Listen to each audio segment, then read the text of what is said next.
some of you know us and some of you know our story and some of you don't. We have quite an unusual story of how we started our business, so we want to start by sharing that with you tonight. So I went freelance at the start of 2017, and I'd been doing it on my own for about 6 months when I really was not digging it anymore. I was sitting on my own in my room working every day, getting really isolated, and I started to say to people, I really don't want to do this on my own anymore. I want to run a proper business and I want to have a business partner. And I'd spoken to a few people about it and they'd sort of said, oh, I don't know, not really my thing. And I was just looking for the right person. I kept putting it out there, need to speak to the right person, need to find the right person. Now, about 3 years earlier, I'd seen Sophie speak at an industry conference called Brighton SEO. And I remember going along to her talk thinking, I never learn anything from these talks, and I don't agree with anything anyone says, but I'm just going to go anyway because I'm here for work. So I was sat there, and Sophie got up and started talking, and I remember back then thinking, oh my God, everything she is saying is exactly what I believe about marketing, about content, about how things should be done. And so I tweeted her and sort of said, you're really great. And she said, oh, great. And then we didn't meet for 3 years. But in that 3 years, several times people had said to me, do you know Sophie Turton? And I'd said no. And they'd said, oh, you should. You really should meet her. I was like, oh, okay. It didn't happen. Then around June, I met her, and I thought she was great. She came up to me after a BelongCon event, which is another event that I run in Brighton, and she just said, people keep telling me I need to know you, so I need to know you. Should we go to a yoga class next week? And I was like, yeah, great. So we arranged to go to this yoga class, and then I get a text at lunchtime going, I don't really want to go to yoga. Should we just go for a glass of wine instead? And I was like, yeah, great. So we went for a glass of wine, and it was just one of those immediate, like, heart connections that you feel with someone. And after the second bottle of wine, I said to her, so do you want to just quit your job and be my business partner? And she went, yeah, I'll have to think about that. And she did. She went away and she thought. And then 2 weeks later, she handed her notice in. 2 months later, we'd incorporated the Joyful Web as a company. Then we had a photo shoot. Then we jumped on a plane and went to Barcelona. And then we sat on a beach and went, oh my God, what the hell are we doing? And that's how we started, for a bit of context. So we've learnt an awful lot in the past year, and that is what we'd like to talk to you about today. Oh, there you're starting with yeah. Actually, just to add to that though, because we're talking about fear, and obviously I'm sure if I was listening to that story, I'd be like, that's ballsy. And it really was ballsy. It was like a moment of ballsy madness, or the female equivalent, and that's important. And it was kind of like, in my head at the time, like everything in my life had fallen to shit, and I was just like, you know what, fuck it. Like, what's the worst that could happen? Like, this fucker's around still. Like, it was a man. So sad. But anyway, I really was just thinking, I need something that's gonna kick me up the arse and that's gonna reconnect me with myself again. And that's what it felt like to start a business. Like, it was scary, but it felt like a new beginning. And then fear hit, and it was horrible. And Alice is gonna tell you what that looked like. That wasn't planned, but I really enjoyed it. Are you getting the sense of what our business dynamic is like now? So fear. So after, like we said, we made that initial courageous leap, we, within the space of a couple of months, found ourselves making decisions based on fear. So we did things like taking on clients that we knew in our guts were not the right clients for us. It wasn't the work we wanted to do, but we didn't know how we were going to get the money in. So we made decisions out of a fear of money. We also undercharged ourselves quite a lot, because we would say to people, this is our day rate, and they'd be like, I don't really want to pay that. So we'd immediately backtrack and be like, okay, we'll do it for this much. And as you can imagine, that left us in a position of not feeling really great about running the business, because when you operate from that space of fear, it really doesn't feel comfortable and it feels really, really stressful. Also, on top of that, how we were interacting with each other was coming from a place of fear. So a lot of what, in my head, I was like, this crazy pink-haired woman who doesn't even know me is asking me to be her business partner. And I had her up on this pedestal, and I really, really at that time didn't really have that much respect for myself. So I didn't think about all the things that Alice said before when we first started talking. I just thought, she's amazing and I'm shit, and one day she's going to realise that I'm shit, and she's going to be like, fuck, I just signed half my business away to her. And that was where I was making decisions and behaving from that place. It was kind of making me be a little bit arrogant in it. It was like I was trying to prove myself all the time, because secretly, deep down inside, I didn't think I was as good as Alice, and that she would one day wake up and go, I've made a terrible mistake, I should never have asked her to be my business partner. Which didn't happen. Oh. That's lovely. But yeah, other decisions that we made out of fear, I've written down on a piece of paper. And within that, also because of my confidence issues, which it was really bizarre, because I remember the last day that I was leaving my old job, and I was head of content and PR, and I'd really got to a very high point of my career. And I quit my job, and I was like, I don't need you, and I was really excited. And I was sitting there on the final day, and I could feel imposter syndrome soaking into my body, and I just suddenly was like, who the hell am I to do this? Like, whoa, people are going to find out I'm a fraud. And that was kind of conditioning everything that we were doing, and all of the decisions that I was making around that was coming from a place of not actually believing that I was good enough. So that then I'm a very confident person, so it didn't really it was weird for me, because suddenly I was like, not going on camera, I'm not doing it. And I'd make up loads of excuses, like the lighting is terrible, you can't expect me to go on camera in this lighting, I can't work in these conditions. And Alice would be like, well, we could go downstairs. Well, no, that's downstairs. And like all these, and I was getting really annoyed, because why was she trying to make me go on bloody camera? But the whole point was really that I was just blocking myself because of this fear, this fear of putting myself out there, and this under-rooted belief that actually I wasn't good enough. So, needless to say, we are not in that space anymore, which is why we feel able to give this talk tonight. And so the kind of key things, the key weapons we've kind of, practiced, cultivated against this kind of fear are courage and teamwork, and they're the things we're going to elaborate on. So from a courage perspective, we've learned a fair bit about what courage actually looks like, and a way that I heard it put into words brilliantly last weekend was I went to an event called Wildfire Women, and one of the speakers there was Susie Walker, who is the editor-in-chief of Psychology's magazine, and she said, courage is a muscle. You cannot expect to just wake up and be courageous one day. You have to keep exercising it in order to truly feel it, in exactly the same way as you wouldn't suddenly decide you wanted to be a runner and get up and run a marathon. You have to work at it. And another thing she said that was really brilliant was the only difference between you and that really successful person you admire is not that they're better than you, it's not that they're more talented than you, it is that they are brave.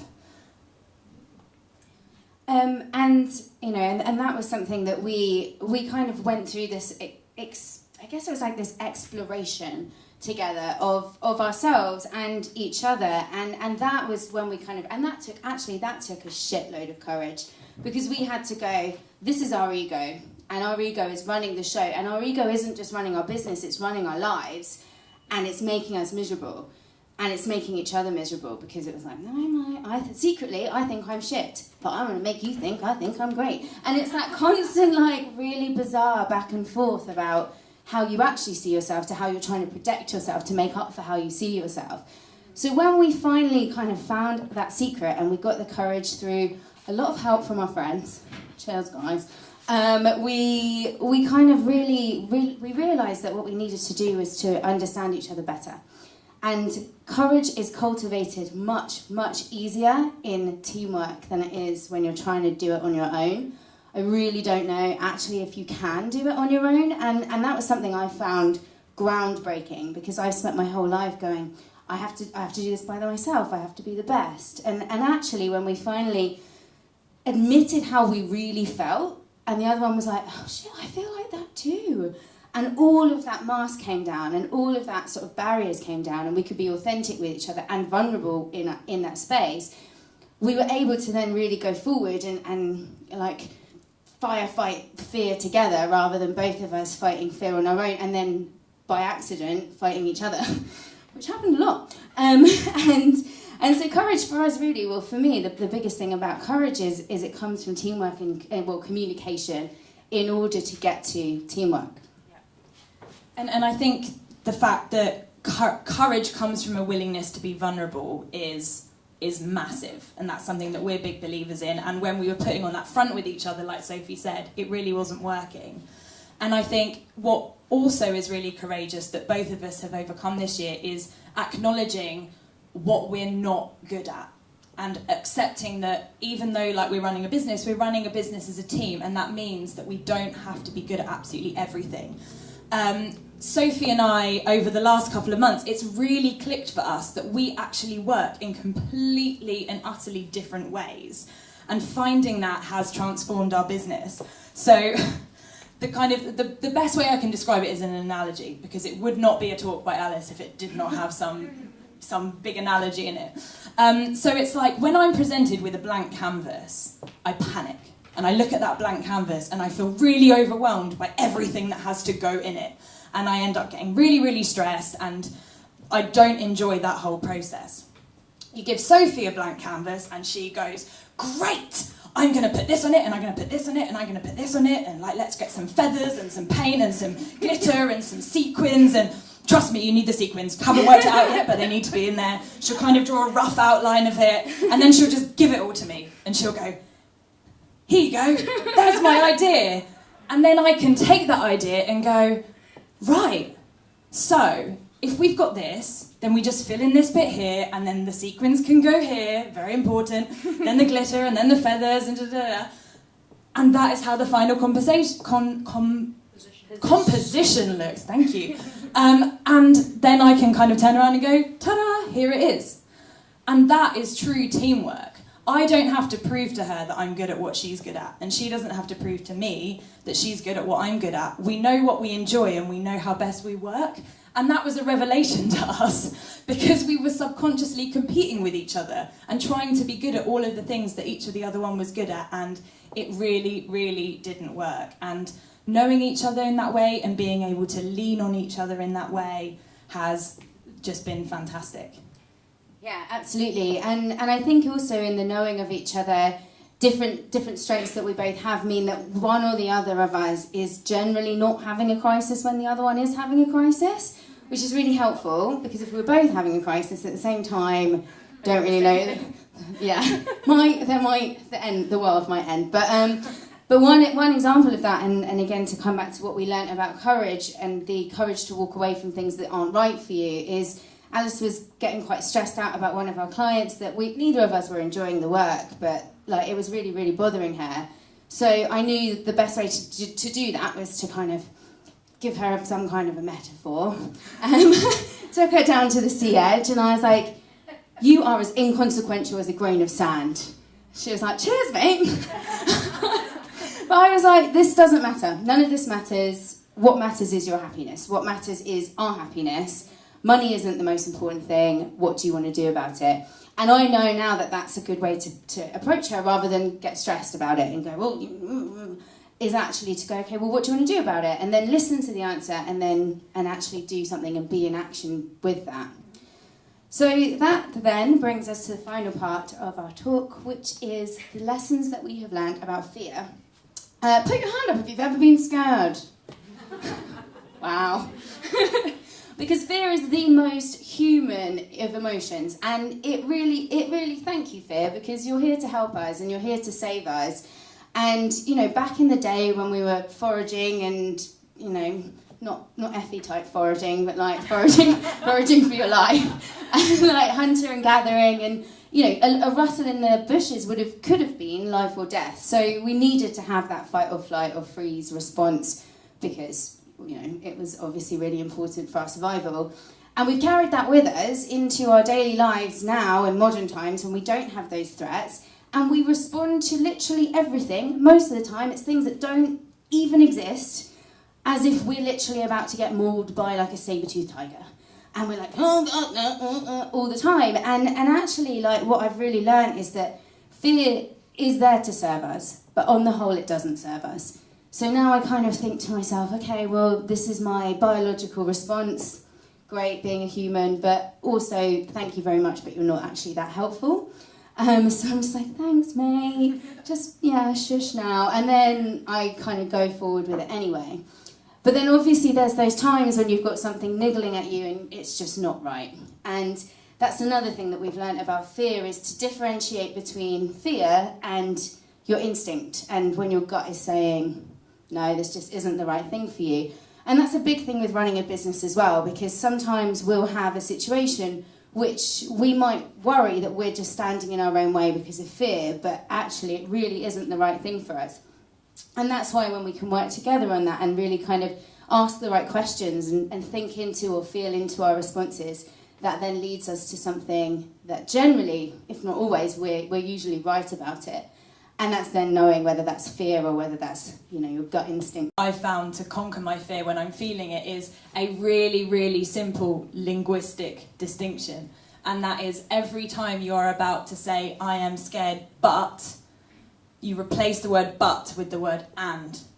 So, I want to quit my job, but I'm scared, totally negates the fact that you want to quit your job. If you go, I want to quit my job and I'm scared, that opens up the possibility to do both. And it works with anything. So next time you find yourself saying, I want to do X, but I'm scared, just say and repeat it to yourself, and then it starts to feel a little bit easier. And another point that I'd just like to close on, you'll hear from Lucy later, who we've been working with, and a thing that she said to me more than once is that the only difference between fear and excitement is breathing. And that is something I repeat as a mantra to myself as well. And with those distinctions and with everything we've learned over the past year, when I feel scared now, it feels less like I'm looking over the edge of a cliff edge and more like I'm looking over the crest of a roller coaster. Oh, yes, son. Thank you.